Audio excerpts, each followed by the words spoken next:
Kind of show. It's been a busy week of news when it comes to Libya, a lot of news. As we told you at the top of the program, the narrative on what the administration knew about the terror attack in Libya and when it knew it continues to evolve. Tonight, the Director of National Intelligence revised their original assessment, according to the release, now saying al-Qaeda-linked groups are likely responsible for that attack. But we reported this week that intelligence sources said that determination happened within 24 hours of the attack. So with that in mind, we bring you back to try to put it all in context, starting several weeks before the event. August 2012, an unclassified report called Al-Qaeda in Libya, a profile compiled by the Defense Department's Combating Terrorism Office and the Library of Congress, states that under the direction of Al-Qaeda's senior leadership, Al-Qaeda affiliates in Libya, Al-Qaeda in the Islamic Maghreb, or AQIM, and Ansar al-Sharia are gaining strength, are likely joining forces, and are, quote, currently in the expansion phase. September 5th and 6th, at their convention in Charlotte, Democrats touted a crippling of al-Qaeda. Ask Osama bin Laden if he is better off now than he was 4 years ago. Osama bin Laden is dead and General Motors is alive.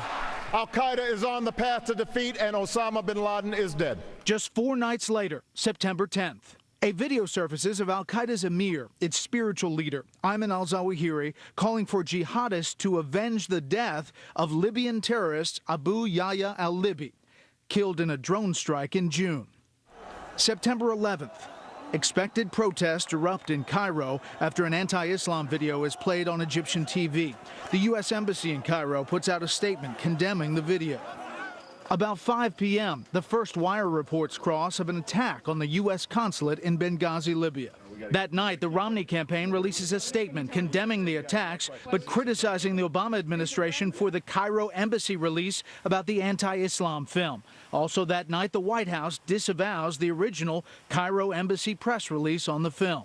September 12th. The U.S. ambassador to Libya, our ambassador, has been killed, along with 3 other Americans after a series of attacks. America's commitment to religious tolerance goes back to the very beginning of our nation.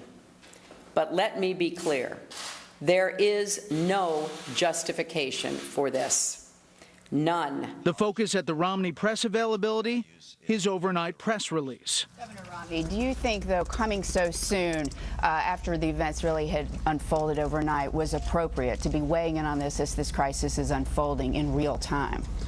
The White House also issued a statement saying it tried to distance itself from those comments and said they were not reflecting of their views. I had the exact same reaction. The Rose Garden minutes later. We will not waver in our commitment to see that justice is done for this terrible act. By this point, according to sources, the U.S. intelligence community already knows the attack was a terrorist act, has listed it as such internally to unlock resources, and believes it was al-Qaeda or al-Qaeda-linked groups in Libya. Sometime within the next 3 hours, President Obama sits down with 60 Minutes. Have recent events in the Middle East given you any pause about your support for the governments that have come to power following the Arab Spring? I think it was absolutely the right thing for us to do, to align ourselves with democracy, universal rights, a notion that people have to be able to participate in their own governance. But I was pretty certain, and continue to be pretty certain, that there are going to be bumps in the road. That afternoon, the president leaves for a campaign trip and fundraiser in Las Vegas. 6 p.m. Fox News already has intelligence sources saying al-Qaeda-linked groups could be behind the attack. U.S. officials are investigating whether a pro-al-Qaeda group known as the imprisoned Abdul Rahman Brigades was involved. It was a coordinated military-style, commando-type raid that had both direct fire and indirect fire, military movements involved in it. This was a well-planned, well-targeted event, no doubt about it. And we weren't alone.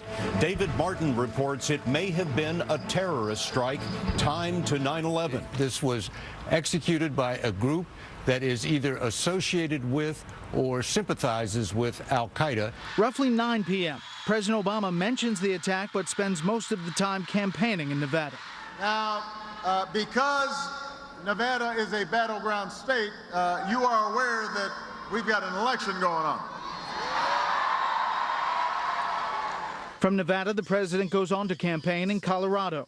September 13th at the State Department. Questions about security. We did evaluate the threat stream, and we determined that the security at Benghazi was appropriate for what we knew.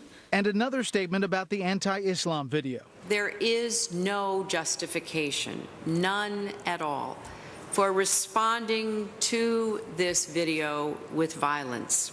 September 14th, the President and Secretary of State greet the bodies of the fallen at Joint Base Andrews. We will stand fast against the violence on our diplomatic missions. Later that day on Capitol Hill. It's pretty obvious that there's very likely that there was a terrorist organization that affiliated with al-Qaeda.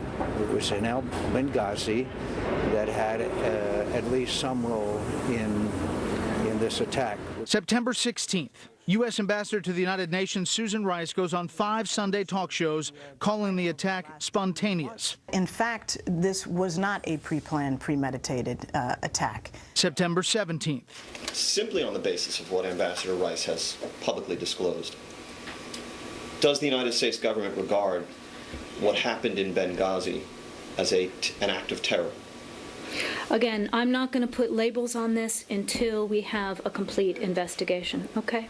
So you don't regard it as an act of terrorism? I don't think we know enough. I don't think we know enough. September 18th on the David Letterman Show. Is this an act of war? Are we at war now? No. What happens here? Well, here's what happened.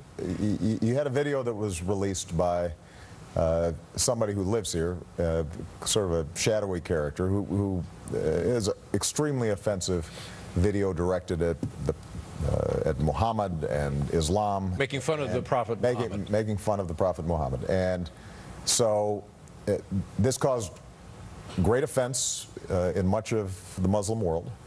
But what also happened was extremists and terrorists used this as an excuse to attack a variety of our embassies, including the consulate in Libya. September 19th on Capitol Hill. The head of the National Counterterrorism Center, the only administration official to testify so far. Question, I would say yes. They were killed in the course of a terrorist attack on our embassy. September 20th.